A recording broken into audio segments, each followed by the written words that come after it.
মেয়ের আবদারে আজকে বাসায় বানিয়েছিলাম চিকেন ফ্রাই। দেখতে যতটা লোভনীয় হয়েছে, খেতে অনেক মজা হয়েছিল। আসসালামু আলাইকুম এভরিওয়ান, কেমন আছেন সবাই? আলহামদুলিল্লাহ আমরা অনেক ভালো আছি। তো সকালে খাবার-দাবার শেষ করে যখন আমি রান্না করতে যাই, তখন মেয়ে এসে বলে কিনা, "আম্মু তুমি কি রান্না করছো?" তো বললাম, "আমি আজকে তোমার জন্য চিকেন রান্না করছি।" তো সে বলে কিনা, "আমি চিকেন খাবো না, আমার জন্য চিকেন ফ্রাই করে দাও।" কারণ এটা আমার মেয়ের খুব পছন্দের একটা খাবার। তো তাকে তখন বলেছিলাম, "ঠিক আছে, তোমার জন্য হচ্ছে চিকেন ফ্রাই করে দিব।" তো এখান থেকে আমি কয়েক টুকরো মাংস উঠিয়ে রেখেছিলাম ওকে চিকেন ফ্রাই করে দেওয়ার জন্য। আর বাদবাকি মাংসগুলো আমি এবার রান্না করে নিব।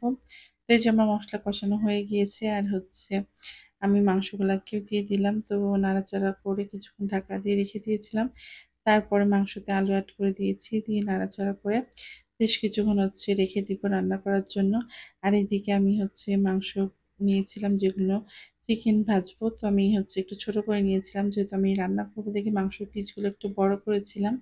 তো হচ্ছে এখন যখন ফ্রাই করব তো সেজন্য আমি এগুলা ছোট করে নিয়েছি। আর এখানে আমি যে সব ধরনের মসলা দিয়ে দিয়েছি। তারপর আমি এটাকে মাখিয়ে নিব। আর আমি একটা ডিমও দিয়েছিলাম। সেটা স্কিপ হয়ে গিয়েছে হয়তো। তারপর আমি এই যে সবকিছু হাত দিয়ে ভালোভাবে মাখিয়ে নিচ্ছিলাম। এবার আমি এটাকে রেস্টে রেখে দেবো কয়েক ঘন্টার জন্য। কারণ যেহেতু আমি ওকে বিকালে ভেজে দিব, তো সেজন্য আমি মাখিয়ে ফ্রিজে রেখে দিয়েছিলাম। তারপরে দুপুরে যে রান্নাবান্না শেষ করে ওকে খাইয়ে দিয়েছিলাম, আমরা খেয়ে নিয়েছিলাম। তো বিকালবেলা হচ্ছে বলতেছে আমার মেয়ে যে, "আম্মু তুমি না বলছিলে আমারে হচ্ছে চিকেন ফ্রাই করে দিবে, কই দিলা না তো?" তো আমি বলতেছি, "আচ্ছা ঠিক আছে দিব। তুমি যে টিভি দেখো, আমি আসতেছি।" তারপরে ওকে রুমে বসিয়ে রেখে এসছি। আর এদিকে আমি হচ্ছে চিকেন গুলাকে সব কোট করে নিব ময়দার ভিতরে। আর আমি ময়দাতে হচ্ছে গোলমরিচ এগুলো লবণ দিয়েছিলাম, একটু ঝালাই গুঁড়া দিয়েছি। তারপরে সবগুলো এরকম কোট করে নিয়েছিলাম ময়দাতে। তারপরে এবার ভেজে নিব। আর যখন হচ্ছে ভাজা হবে তখন হচ্ছে চুলারটা একটু মিডিয়ামে রাখতে হবে। কারণ হচ্ছে না হলে মাংসগুলা সেদ্ধ হবে না। তারপরে যে আমি একটা, একটা করে সবগুলা দিয়ে দিয়েছি। তেলটা গরম হয়ে গেলে আমি চুলার আঁচটা একটু কমিয়ে দিয়েছিলাম যাতে হচ্ছে এগুলো কালার হয়ে যাবে, ভিতরে সেদ্ধ হবে না। সেজন্য আস্তে রেখে চুলার আঁচ তারপরে ভেজে নিতে হবে।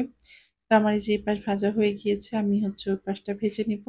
তো দিয়ে একবার হচ্ছে এরকম উল্টে পাল্টে ভেজে নিলে তৈরি হয়ে যাবে চিকেন ফ্রাই। তো এটা খেতে অনেক মজা হয়েছিল আর দেখতে তো অনেক সুন্দর হয়েছিল। তো এই যে এখানে হচ্ছে আমি ভেজে নিচ্ছিলাম। আমি অল্প করে দিয়েছিলাম ৪-৫ টা করে। তারপর হচ্ছে ভেজে নিচ্ছি। এগুলো আমার হচ্ছে ভাজা হয়ে গিয়েছিল। তারপর হচ্ছে আমি এগুলা উঠায় নিব। তারপরে আর যেগুলো বাকি ছিল সেগুলো আমি ভেজে নিচ্ছি। আর দেখেন কালারটা এত সুন্দর হয়েছিল, একদম রেস্টুরেন্টের মতো হয়েছিল। আর খেতে অনেক মজা হয়েছে। তো আমার মেয়ে তো চলে এসেছে খাওয়ার জন্য। বলতেছে, "তুমি জানো কি করতেছো? আমি ঘ্রাণ পাচ্ছি।" তারপর বললাম, "দেখো তোমার চিকেন ফ্রাই রেডি, এবার তুমি খেতে পারো।" তো সে তো মহা খুশি। এবার আমার বলে, "আম্মু এগুলো তো সস দিয়ে খেতে হয়। তুমি আমাকে সস দাও।" তারপর তাকে সস দিয়ে যে বসিয়ে দিয়েছিলাম প্লেট নিয়ে। তো আজকের ভিডিওটা কেমন হয়েছে কমেন্ট করে জানাবেন। সবাই ভালো থাকবেন, সুস্থ থাকবেন। আল্লাহ হাফিজ।